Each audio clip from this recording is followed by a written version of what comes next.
सचिन पायलट आने वाले टाइम में 2028 में मुख्यमंत्री बन सकते हैं?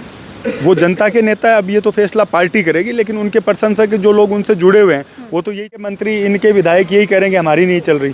तो जो अफसर है वो मजे कर रहे हैं और जो जीते हुए जनप्रतिनिधि है उनका कोई सुध लेने वाला। आप अभी सदन से आ रहे हैं जहां पर हम देख रहे हैं कि सुबह से ही कांग्रेस का एक अलग ही रूप रहा है। कहीं पर बाहर भी आप लोगों ने आवाज़ें उठाई और अंदर भी हंगामा हुआ। क्या कुछ आप कहें?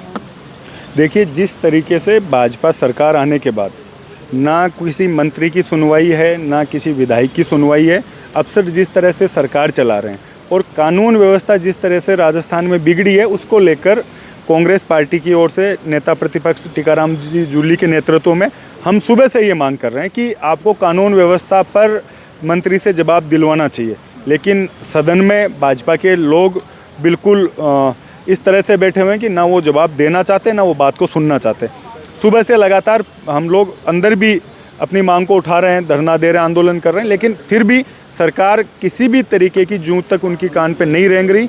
सरकार क्योंकि पूरी तरह से विफल है, इसलिए उसका जवाब नहीं देना चाहती। तो ये एक तरीके से अफसरशाही है वो राजस्थान में देखने को मिल रही है। 100% इनके मंत्री, इनके विधायक यही करेंगे हमारी नहीं चल रही। तो जो अफसर है वो मजे कर रहे हैं और जो जीते हुए जनप्रतिनिधि है उनका कोई सुध लेने वाला नहीं है। तो मुख्य तौर पर जो आज कानून व्यवस्था का सवाल है, वो जिस तरह से महिला अत्याचार बढ़े हैं, दलित अत्याचार बढ़े हैं, लूट की घटनाएं बढ़ी है, अपहरण की घटनाएं बढ़ी है, जिस तरह से राजस्थान गुंडे बदमाशों की शरण स्थली बना हुआ है, उसको लेकर हम सब लोग ये मांग करते हैं कि कानून व्यवस्था सुधरे और मंत्री इस पे जवाब दें। सरकार के मंत्री ये कह रहे हैं, आंकड़े पेश करते हुए, कि पहले के मुकाबले काफ़ी कम है, वो कानून व्यवस्था में काफ़ी सुधार आया है। वो जवाब देना, अंदर क्यों नहीं चर्चा करना चाह रहे, चर्चा से क्यों भाग रहे हैं? हम तो यही कह रहे हैं कि आप चर्चा करो और बोलो अगर ऐसा है तो, लेकिन इनके पास जवाब के लिए है नहीं।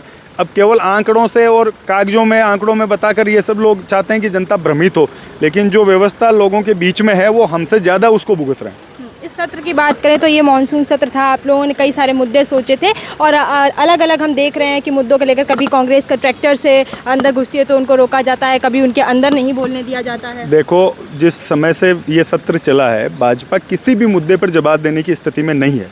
इससे पहले जो मुआवजे की मांग हमने की, किसानों की जो फसल खराबे की बात की, बाढ़ प्रभावित सेक्टरों की बात की, उस पर भी सरकार ने जवाब नहीं दिया। और उसके अलावा जो भी मुद्दा हम लोग लेके आए, बच्चों को जो झालावाड़ में स्कूल में बच्चों की मौत हुई, उस पर हम चाहते थे कि श्रद्धांजलि हो, वो तक सरकार नहीं दे पाई।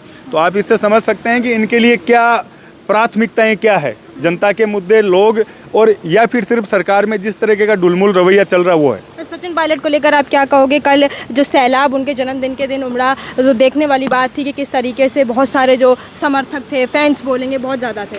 वो देखो, हर बार उनका जन्मदिन होता है और उनके जो प्रशंसक है, उनसे जो प्यार करने वाले लोग हैं, उनके कार्यकर्ता है, वो हर बार जयपुर में मनाते हैं। इस बार सब पायलट साहब की आस्था सांवरिया सेठ के प्रति है, तो वो चाहते थे कि मंदिर में दर्शन करूं मैं और वहाँ लोगों से मिलूं। तो उनके प्रति जो मेवाड़ में जो लोगों का प्यार था, जो कार्यकर्ताओं का उनके प्रति उत्साह था, वो सब लोगों ने देखा और जो बड़ी संख्या में निकल कर आए, वो ये दर्शाता है कि जिस सेक्टर में, जिस संभाग में भाजपा अपने आप को मजबूत मानती है, उस संभाग में इतने कार्यकर्ता और उनके प्रशासक निकल कर आना, ये भाजपा के लिए बहुत बड़ी चुनौती कल साबित हुई। तो आप क्या कहेंगे, एक लाइन में अगर पूछा जाए कि सचिन पायलट आने वाले टाइम में 2028 में मुख्यमंत्री बन सकते हैं?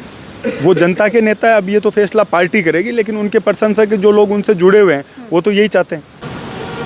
तो ये थे हमारे साथ लाडनू विधायक मुकेश भाकर, जो कांग्रेस से आते हैं और कांग्रेस का हम देख रहे हैं कि जब से सत्र शुरू हुआ है तब से अलग अलग तरह के प्रदर्शन कर रही है वहाँ पर, और अलग अलग मुद्दे हैं, वो छात्र हितों के क्यों ना हो, किसानों के क्यों ना हो, अतिवृष्टि के क्यों ना हो, अलग अलग मुद्दे हैं वो उठा रही है। लेकिन साफ तौर पर देखा जा रहा है कि बीजेपी यानी कि सत्ता पक्ष की बात करें तो वो बार बार हंगामा करार देती है और किसी भी तरह का कोई भी जवाब है वो भी नहीं आ पाया है।